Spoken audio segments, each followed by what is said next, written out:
So a carceral system, a prison system, should first and foremost be trauma-informed. It should not only just be trauma-informed, but it should be trauma-focused. Particularly when we see right here in Michigan several decades ago, they closed down our mental health hospitals. So that means that people, unfortunately, are criminalized for their mental health illnesses. So they are no longer treated for their mental health illnesses, but they are instead placed in a carceral settings and punitive settings, right? So it should be trauma-informed and trauma-focused so that we're producing an outcome that is supportive of individuals that are incarcerated. It should also be education/program-oriented. That when people come inside the prison system, we evaluate what do they need while they're here. What supportive services will help them become better individuals so that when they transition back to the community, they have received what was necessary of support so they can be successful upon release. Next, it should be rehabilitative. Now that's a misnomer word because oftentimes people say, well, a lot of people who go to prison were never rehabilitated to begin with.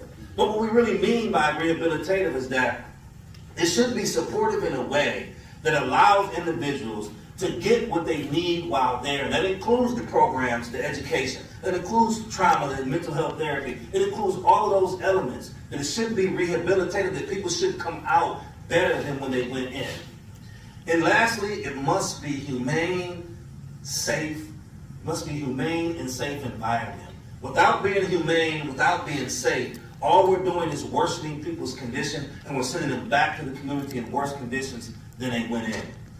So, Citizens for Prison Reform is focused on legislative aims and goals that support this work. And we are a part of the National Unlock the Box campaign. Our statewide campaign is called Open My Door, Open Michigan's Jail Cell Doors. Open the doors is what it's really aiming at. But it's a part of the National Unlock the Box campaign. And this National Unlock the Box campaign is scattered across the country in different states and different communities. Advocates like us are advocating for reform with the solitary system. And many other communities like ours have already advanced legislative goals. They have already introduced bills that limit the usage of solitary confinement. And here in Michigan, we've been recently working with Senator Stephanie Chang, who has really been working with us over the last year. And really this work has been much longer than a year. But over the last year, we have been working on a bill draft. And we've been sitting down with the proper advocates, Michigan Disability Rights Organization, and other advocates in our community, NAMI, these organizations that will really help us craft a bill that really meets the goals of limiting and ending the usage of solitary confinement.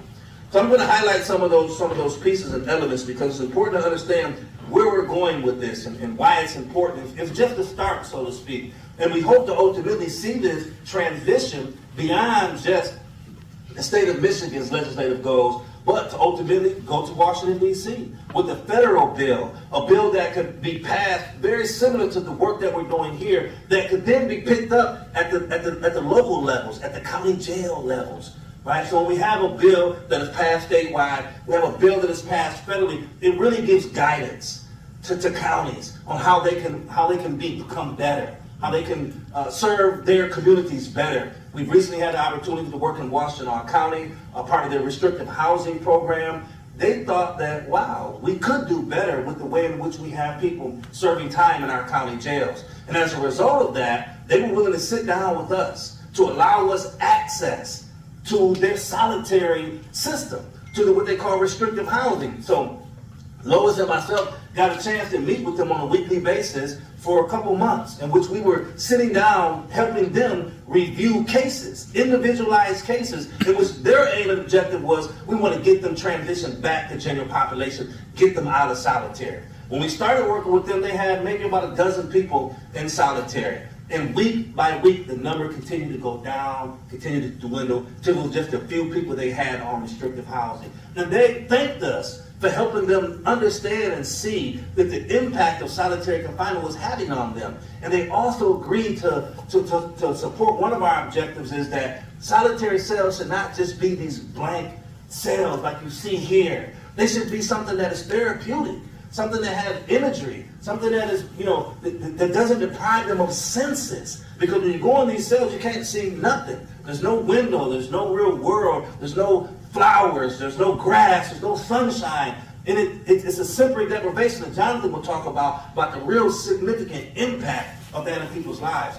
So here in Washtenaw County, not here, we're in Wayne County, but in Washtenaw County here in Michigan, we got a chance to help support a county jail and working through that process. So we hope to continue working with them and seeing what we can achieve.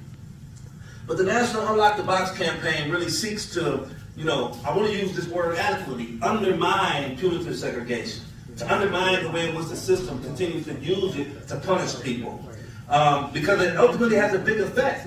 When people go to solitary confinement, they can lose what's called credits, jail credits or time credits. So that if you have a 30-year sentence and you start doing solitary confinement, then you lose the opportunity to gain credits towards your release. They begin taking them from you. You can lose good time. You lose access to visitation, to family members, to loved ones. You can lose access to property while you're there.